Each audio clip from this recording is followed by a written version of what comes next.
अस्सलाम वालेकुम everyone. I hope you all people are doing well. आज के इस लेक्चर में हम देखेंगे प्रोग्रेसिव टैक्सेशन के बारे में, रिग्रेसिव टैक्सेशन के बारे में और प्रोपोर्शनल टैक्सेशन के बारे में। प्रीवियस लेक्चर में हमने देखा था कि व्हाट्स टैक्स, हमने देखा था कि डायरेक्ट टैक्स क्या है, इनडायरेक्ट टैक्स क्या है, व्हाट्स इंसिडेंस ऑफ टैक्स और व्हाट्स इम्पैक्ट ऑफ टैक्स। ठीक है, आज हम स्टार्ट करते हैं प्रोग्रेसिव टैक्सेशन से। हमने देखा था प्रीवियस लेक्चर में कि टैक्स क्या है, ये सिंपली है इनकम रिडिस्ट्रीब्यूशन। ठीक है, प्रोग्रेसिव टैक्सेशन क्या है, ये है increasing rates of tax for increasing value और volume on which the tax is being imposed.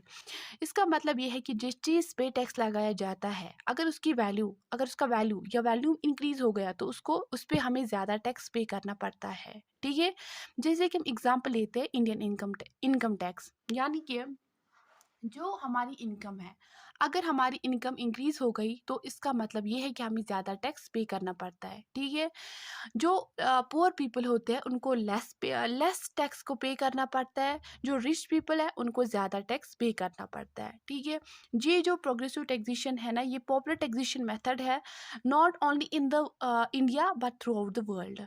जो ये प्रोग्रेसिव टैक्सेशन है ये प्रोपोर मतलब ये है कि डायरेक्टली टारगेट करता है पुअर पीपल को। और इसका जो ये जनरली इसका जो एम होता है वो क्या होता है कि पॉवर्टी को रिड्यूस करना। ठीक है, जो ये प्रोग्रेसिव टैक्सेशन है ये रिच पीपल को नहीं, मतलब इनको अलाउ ही नहीं करता है कि ये ग्रोथ और डेवलपमेंट को सपोर्ट करे, क्योंकि जब भी इनकी इनकम इंक्रीज होते हैं तो इनको टैक्स पे करना पड़ता है। ठीक है, ऐसे ही हम देखेंगे जो रिग्रेसिव टैक्सेशन क्या है। रिग्रेसिव टैक्सेशन ये सिंपली है opposite to the progressive taxation. ठीक है, इसका मतलब ये है कि increasing rates of tax, decreasing rates of tax, यानी कि टैक्स को हमें क्या करना है कि डिक्रीज। ठीक है, फॉर इंक्रीजिंग वैल्यू को इंक्रीज करने के लिए हमें टैक्स रेट को डिक्रीज करना है, यानी कि जिस चीज़ पे टैक्स लगाया जाता है, यानी कि जिस चीज़ पे टैक्स लगाया जाता है, हमें इसका जो वैल्यू है इसका वैल्यू इंक्रीज करने के लिए हमें टैक्स को डिक्रीज करना है।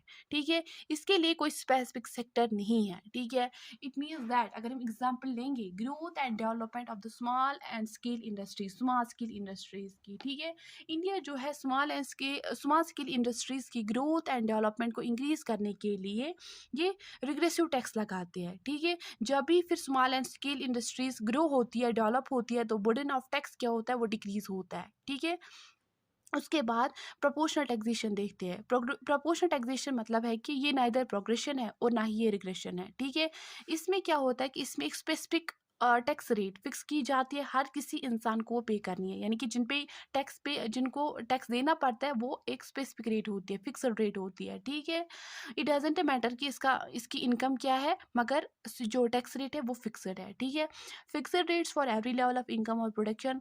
अगर हम एग्जांपल लेके, जैसे कि 50,000 किसी की इनकम है, 40,000 किसी की है, ठीक है, और 30,000 किसी की है, इट डजेंट मैटर कि इनमें डिफरेंस क्या है, इनमें इनकम ये 10,000 की डिफरेंस है, मगर इनको स्पेसिफिक रेट, इनको फिक्सड रेट इनकम की पे करनी पड़ेगी एज अ टैक्स। ठीक है, rate of tax does not change with the change in the income. Simply है कि जो टैक्स रेट है वो चेंज नहीं होती है with the change in their income. ठीक है, ये सिंपल इन द नेचर है। जो बर्डन है टैक्स का वो किन पे है, ज़्यादा है पुअर पीपल पे। ठीक है, यानी कि एक तो इनकी इनकम कम ही होती है और दूसरा इनको टैक्स ज़्यादा पे करना पड़ता है। ठीक है, अगर हम इसको एक डायग्राम के थ्रू समझेंगे, ठीक है, ग्राफ के थ्रू, यानी कि एक्स एक्सीज है, ये वाई एक्सीज है। ठीक है, यानी कि टैक्स रेट क्या है, ये फिक्सड है। ठीक है, so it means that it's such proportional to ex excise. ठीक है, सो ये था प्रोपोर्शनल टैक्सेशन। अगर आपको ये समझ आया होगा तो प्लीज़ वीडियो को लाइक शेयर सब्सक्राइब करना ना भूलें, और इसको अपनी जो आपके कमेंट्स है, आपकी जो वेव्स है, वो कमेंट बॉक्स में ज़रूर आप लिखिए। थैंक्स।